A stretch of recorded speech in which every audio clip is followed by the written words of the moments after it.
புகைப்பிடிப்பது புற்றுநோயை உண்டாக்கும், உயிரைக் கொல்லும். மது அருந்துதல் உடல் நலத்திற்கு தீங்கு விளைவிக்கும். பாதுகாப்பாக இருப்பீர், மது அருந்திவிட்டு வாகனம் ஓட்டாதீர்.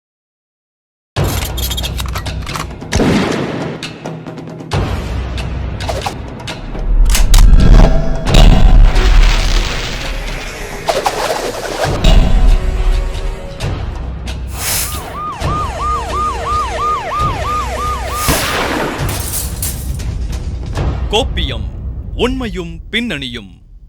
உணவுக்காக விலங்குகள் கொல்லப்படுறத பார்க்கறதுக்கே பலரும் துடிச்சிட்டு போயிடுவாங்க.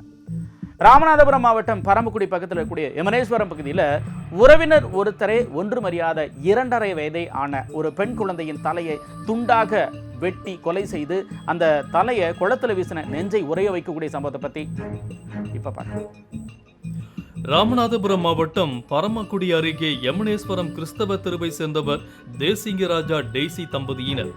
தேசிங்கராஜா மதுரை உயர்நீதிமன்ற கிளையில் வழக்கறிஞராக பணியாற்றி வருகிறார். இவர்களின் 2.5 வயதில் லெமோரியா என்ற அழகான பெண் குழந்தையும் உள்ளது. அதே பகுதியில் தேசிங்கராஜாவின் உறவினர்களும் வசித்து வரும் நிலையில் குழந்தை லெமோரியா உறவினர்களின் வீட்டிற்கும் அப்பகுதியில் சுட்டித்தனமாக விளையாடி வந்துள்ளது.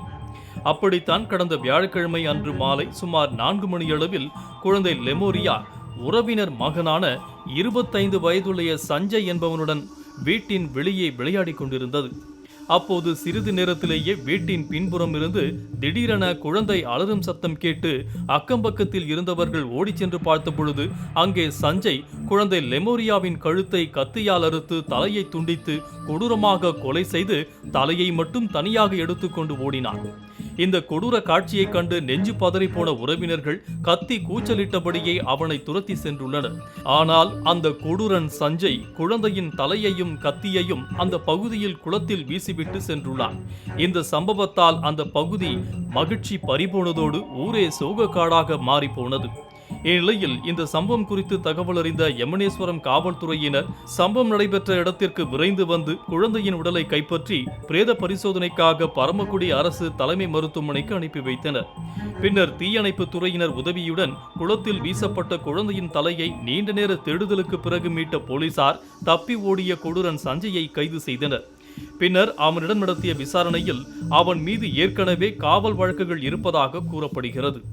மேலும் அவனுக்கு மனநிலை சரியில்லை எனவும் அதற்காக சிகிச்சை எடுத்து வந்ததாகவும் கூறப்படும் நிலையில் கொலையான குழந்தையின் தந்தை தேசிங்கராஜா தான் கொலையாளி சஞ்சயை குற்ற வழக்கில் இருந்து காப்பாற்ற மனநிலை சரியில்லாதவர் என சான்றிதழ் வாங்கி கொடுத்ததாகவும் அதன் பின்பு ஏற்பட்ட சில சர்ச்சைகளால் வழக்கறிஞரான தேசிங்கராஜாவை பழிவாங்கவே குழந்தையை கொன்றதாகவும் கூறப்படும் தகவல்கள் மேலும் சந்தேகங்களை ஏற்படுத்தியிருக்கிறது.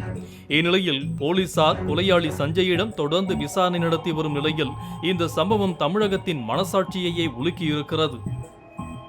இந்த கொடூரமான கொலைக்கு கொலையாளி மனநிலை பாதிக்கப்பட்டவர் அப்படின்னு சொன்னாலும் கூட இதற்கான தண்டனையை அந்த கொடூரன் அனுபவிச்சே ஆகணும் அப்படிங்கிறது மட்டும் இல்லாமல் குழந்தைகளுக்கு எதிரான வன்முறை சம்பவங்களை குற்றவாளிகளுக்கு எந்த விதமான பாரபட்சமும் பார்க்காமல் கடுமையான தண்டனையை நிறைவேற்றணும் அப்படிங்கிறதான் பிள்ளைகளை பெற்ற ஒட்டுமொத்தமான பெற்றோர்களின் கோரிக்கையா இருக்கு.